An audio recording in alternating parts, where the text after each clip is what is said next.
Sebenarnya kalau sedekah yang paling bagus itu memang orang tua yang disedekahkan.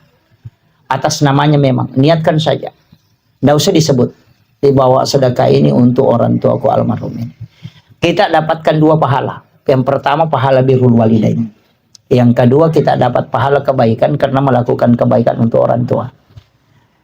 Makanya orang Arab itu kebanyakan dia bikin wakaf untuk orang tuanya. Karena pasti dia mengatakan saya sudah dapat dua. Satu birrul walidain, satu dapat ini.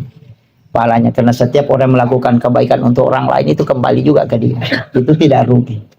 Makanya yang paling bagus itu sedekah untuk orang tua yang memang diniatkan untuk dia, bukan untuk kita. Sama sih kalau ada anak-anak kita, ada gurunya, kita bilang ini kiai gurunya ini. Saya mau kalau anakku nanti seperti itu, suruh anak itu sedekah di hari Jumat, dia niatkan pahalanya untuk gurunya. Jangan untuk dia, sedekahi untuk gurunya supaya barakah ilmunya bisa diambil.